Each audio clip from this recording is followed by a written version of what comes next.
Hi, and welcome back to the No Boxes podcast. On today's episode, we have a very special guest, Oana, the marketing director of PUMA and the founder of the Unmtchd podcast. We'll be talking about all things marketing, different job roles, and words of inspiration. So stay tuned and listen in. Hey, well, firstly, could you tell us a little bit more about your background and how you got into your job role, your job, your interests, and if you went to uni as well to study your current role? Well, yes and no. So yes, I did study. I actually did my studies in Spain, in Madrid. First at an American university, which is called Suffolk, originally from Boston, but which had sort of a 2-year program in Madrid. And then I switched to a Spanish university that had sort of a dual studies program with Staffordshire University from the UK. So that's where I got my degree eventually. I studied basically business, sales, and marketing, which is what I'm doing, what I've been doing since I started my career. Having said that, a lot of what I've had to do over the course of my career was not anything that I learned in uni, specifically when it comes to licensing and consumer products. That's something that at the time I don't think university had in their curriculum. I think a lot of things have changed since then, but definitely licensing at the time was not a subject that was very known to the scholars at the time. And so yes, right now I am a marketing director for business unit accessories at PUMA. And it's a very exciting role. I took it about 4 years ago, and it's a mix of different things. It's obviously very much related to product, but in reality is all focused on marketing the products and the stories of this business unit. Wow, yeah, what a start to the conversation. No, so there's lots of bits and pieces in amongst what you've spoken there that we're probably going to delve into later Mhm. on, hopefully. But yeah, like you mentioned, you studied very much a business sort of degree in sales and stuff like that. And you touched upon the fact that marketing. Was that something that you always knew, when you were younger, that you wanted to get into? What was your sort of first encounter when it came to, your first role in business and marketing? Could you just give us a little bit more about, your first role and whether it was something that you always knew that you wanted to get yourself into? Not at all. My first job was at Walt Disney in Spain, and I had no idea that I was going to land there. It was completely random, but it was, I mean, in the end, it turned out to be a dream job because I was always interested in entertainment. And since I was little, I loved, cartoons, the magic of Disney always fascinated me. I was very much into that sort of daydreaming, kind of cartoon led childhood. And I was a very creative child without knowing that that was a thing. And actually, in my family, there was not that much creativity sort of openly discussed and kind of suggested to me. It was right the opposite, I would say. I grew up in Eastern Europe, in Romania, and that was a very strict culture, very, high achievement oriented. So it was much more focused on the business side of things. My parents were entrepreneurs. After the communism fell, they were the first ones in our city to open a private business. So it was like a whole thing around business. And I remember being probably around, like 6. I didn't know how to read or write yet. And I remember that I was playing business, like picking up the phones and Yeah. writing stuff. And it was always the thing that I was interested in, not so much marketing. I did not have an idea about what marketing was, and not so much the creative side of things. In fact, it was much later in life that I discovered that side of me, which is quite cool in my story, because I always saw myself as the more analytical, business driven, performance driven person. And even some of the first teams and bosses that I've ever had, as they've seen me grow over the years, they kind of like wondered of this change that they didn't know that I had in me, so going from this like more the organized analytical person to the more creative. So yeah, long story short, no, I never thought that I would end up doing what I did in my first role. I didn't even know what licensing was and that it was a thing and that existed in the world of Disney. So it was a very, very lucky break, I have to say. It was completely random, one of those, serendipity things that happen in life, an opportunity that opened, the doors to the rest of my career. Amazing. I mean, was it difficult going from the more business side of things to more creative as well? Because a lot of people don't really realize how I think they're quite mutually exclusive together. They work kind of hand in hand. Did you have difficulties separating them at all, or? So it's a bit of a long story, so I hope I'm not boring saying this, but the thing is that how it's like left brain, right brain sort of thing, So like for the majority of my adult life and career, I thought of myself, and that was sort of like the perception and the story that I was telling myself, that I was this analytical person and, very organized, and I had to-do lists for everything. And I took a lot of pride in, crossing off stuff off the list at the end of the day. And I was like, yes, I did it, like at the end of the day, the more stuff that I crossed off the list, the better. So I was this kind of person, very, like goal-oriented, very organized, very analytical. I never ever saw myself as a creative, although in my childhood, looking back, I do recognize that I was creative in my thinking, in the way that I was doing things. I was a very curious child, but creativity as a concept didn't exist for me. I never explored it. And so much later in life, when I discovered this side of me accidentally through a job that I had at Warner Brothers, and I did a master's degree in cool hunting, which opened the door to creativity and fashion and trends and, like all this kind of colorful world that I didn't really know I had in me as well, that I had an interest in.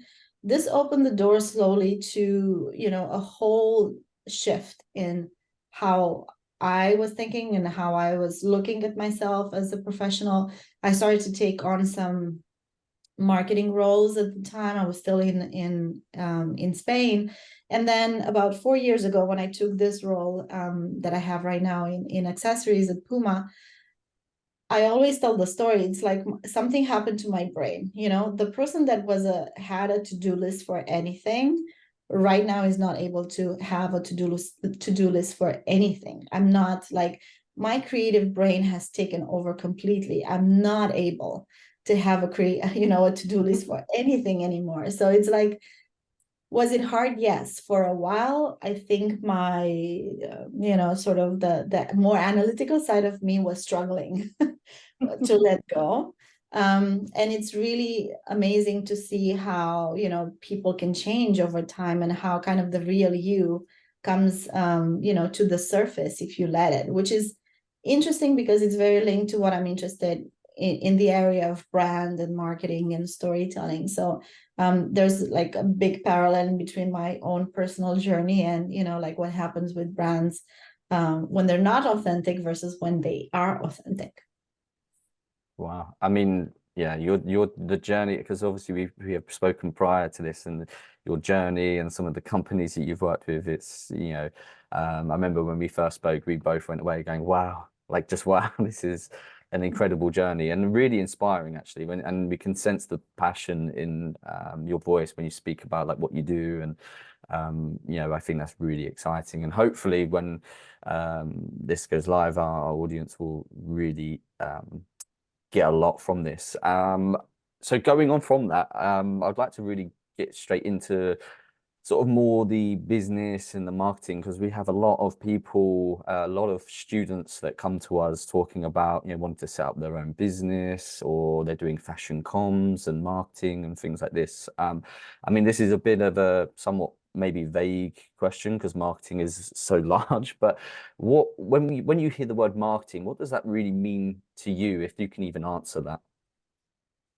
I mean, obviously there's a more there's a longer answer that I can give you that is more nuanced and it's more romantic, but to be very, very practical, I think what marketing is and needs to be always is that area of the business that helps to sell whatever it is that you're doing. So marketing was invented because it was another way, another tool within the business to sell the product or sell the service that a company has. And full stop. I mean, we can debate about what the function of marketing is, but in reality, in the end, we're here to sell stuff.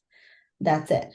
So that's the short version of it. And that's the very pragmatic, that's still the left brain sort of, side of me that gives you that answer. But on the other side, marketing also needs to bring a little bit of magic into the world. I do believe that, I am a big believer and advocate in brand marketing versus performance. I do understand and I do accept the need for performance marketing. I think it's very useful and we need it, but not before understanding what the brand stands for, not above brand.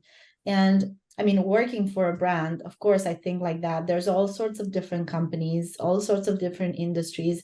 Some are more brand oriented, some are not.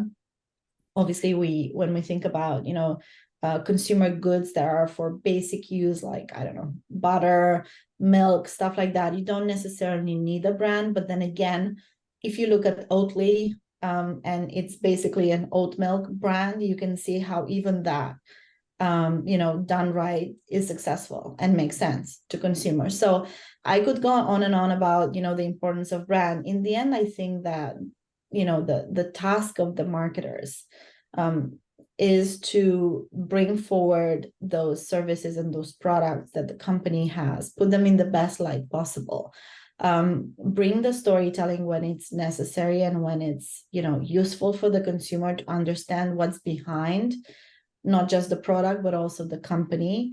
And then ultimately make sure that that product or service is being sold.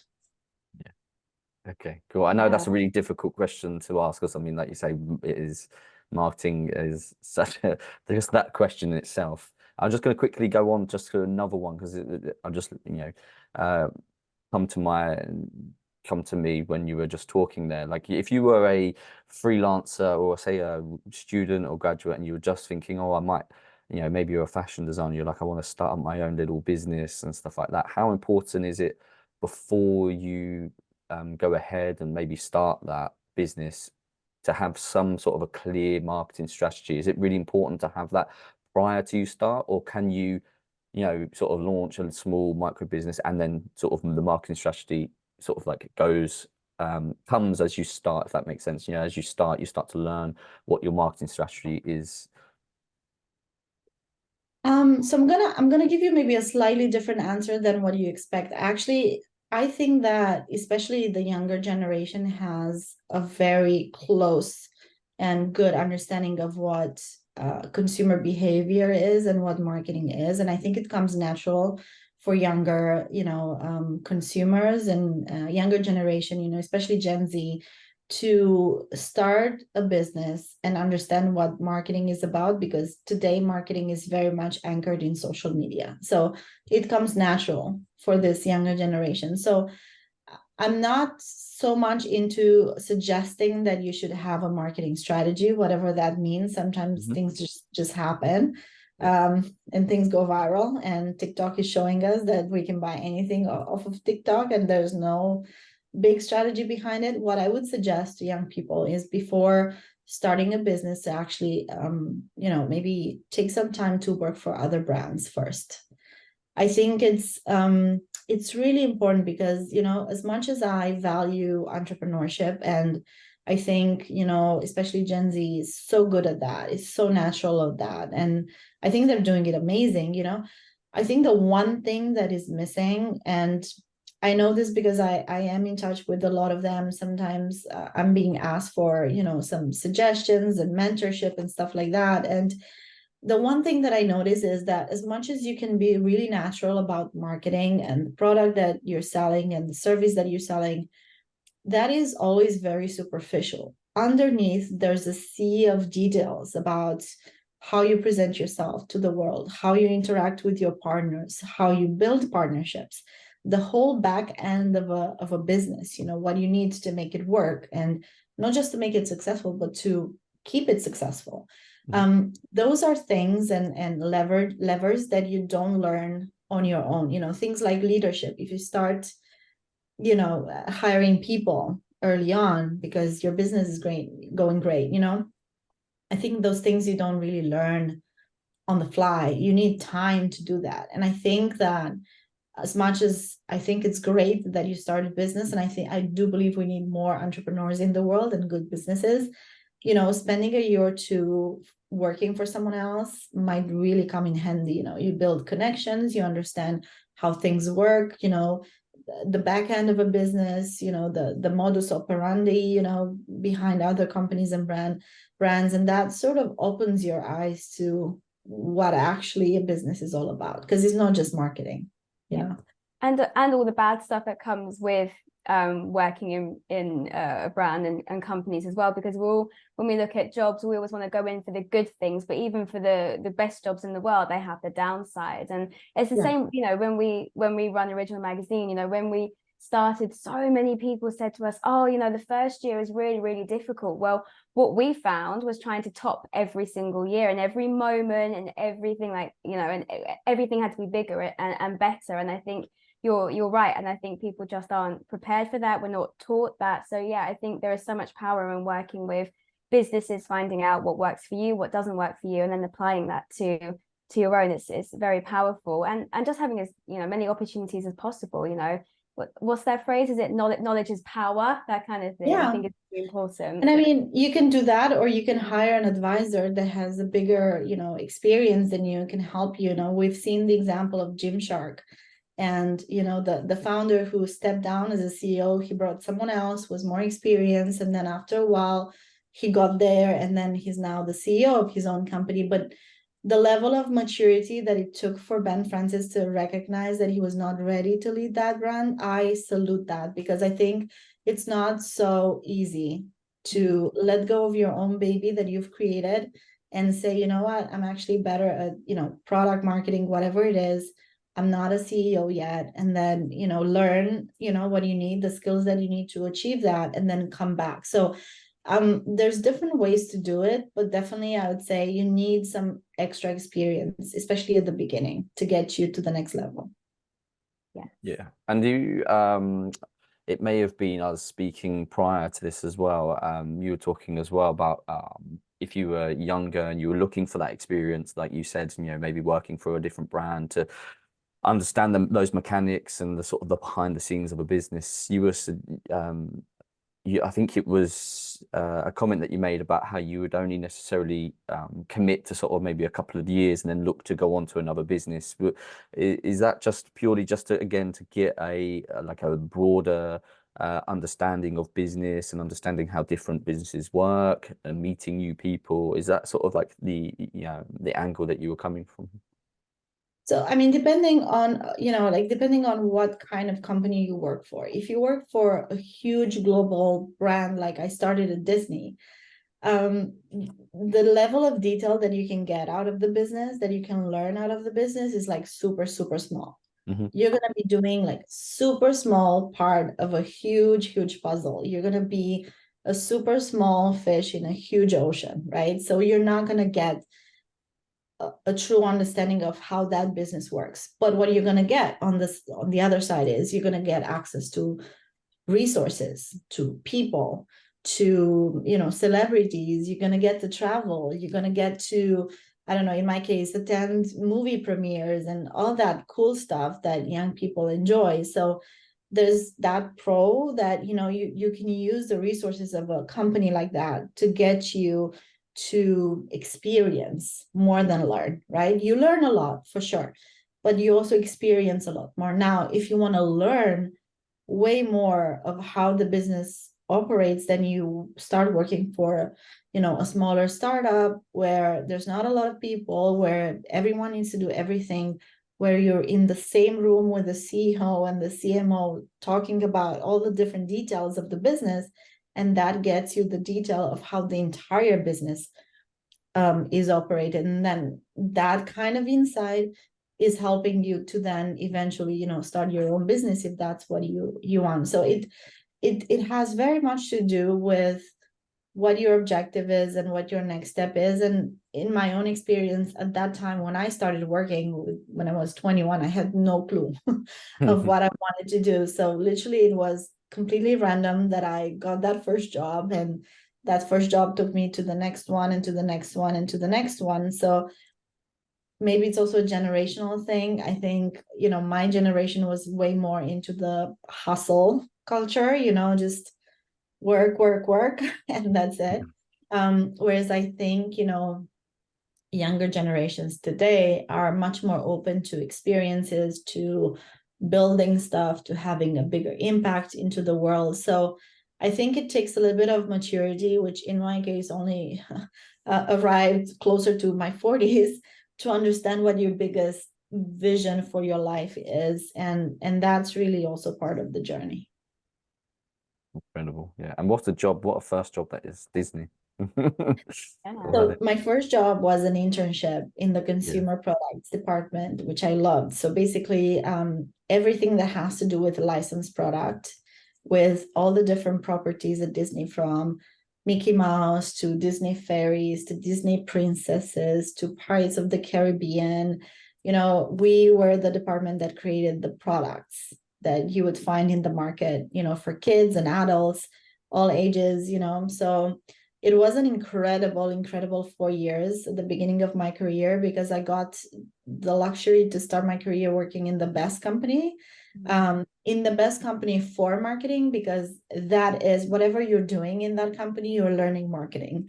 It's all about brand marketing and also about product. And the team at the time was amazing, so much to learn from. So honestly, it's still today, I think, one of the best professional experiences I've ever had. Oh my gosh, I love Disney, so I am proper geeking out right now. That's so incredible. What was your favorite, what if you had to pick one, what was your favorite product to marketing to work on in your career when you were working at Disney? What was your favorite thing? Many things. I was involved in the High School Musical movie launch, for example, but I was also involved in the Pirates of the Caribbean first launch, first movie launch.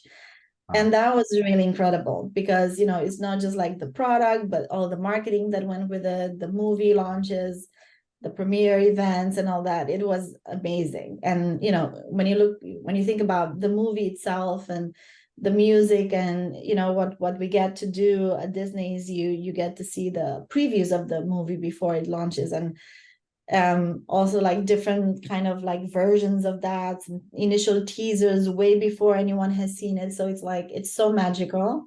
You feel part of something secret, magical, that nobody knows about, but you're there kind of working on it. And so I would say that was probably one of my favorite, but I couldn't pick one, because Disney Fairies was also a huge launch that we were working on, and that was also very cool.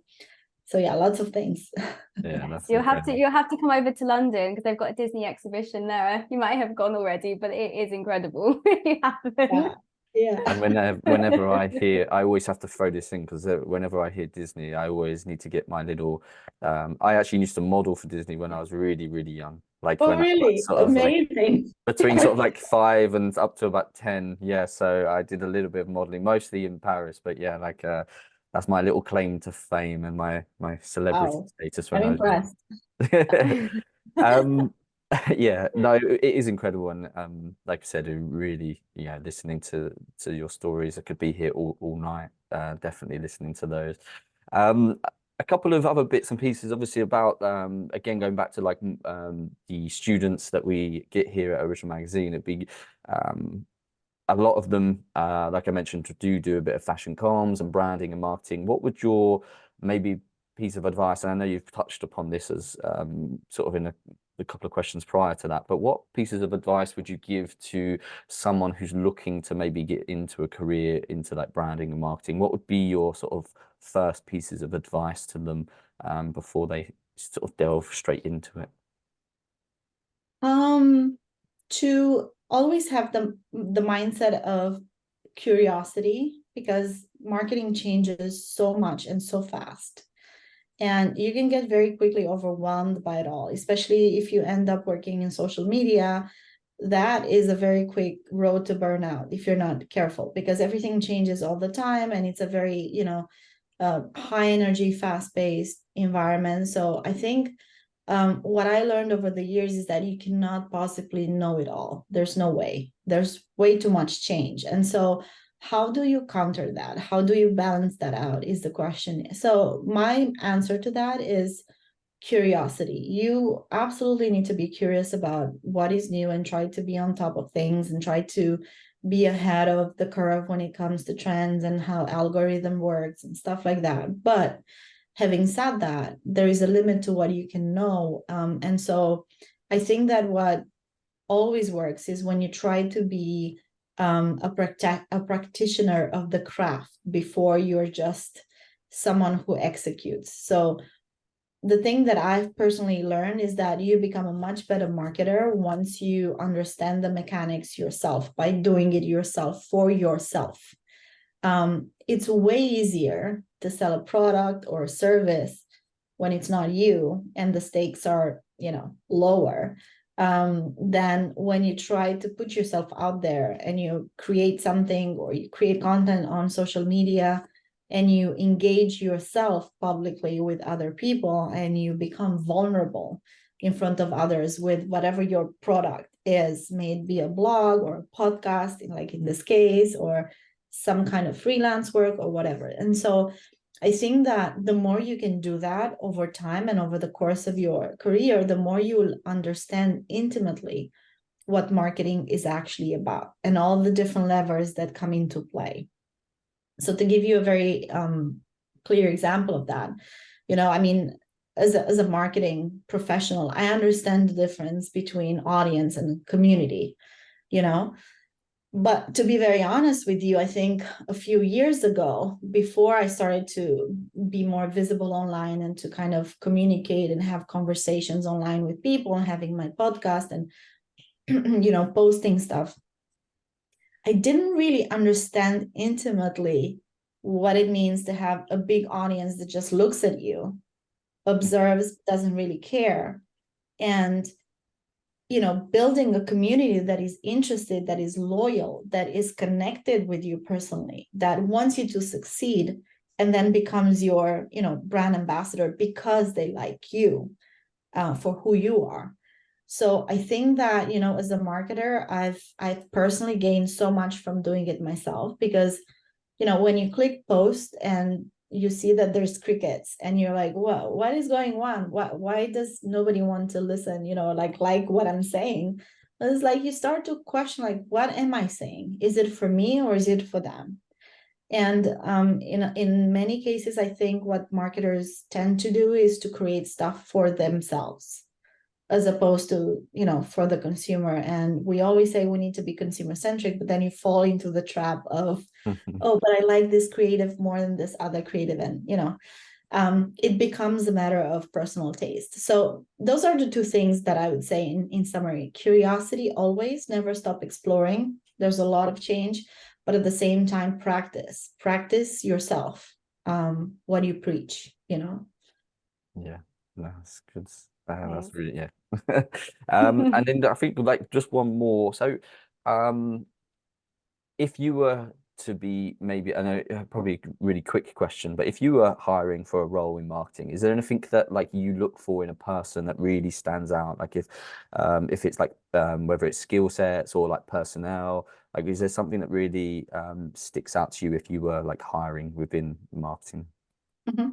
Well, I have been hiring, so Yeah. I can tell you what I'm looking for when I do hire. So for me, it's always a matter of attitude over skills. You can have the best skills, but if you don't have the right attitude, it's not going to work for us. That's the main thing.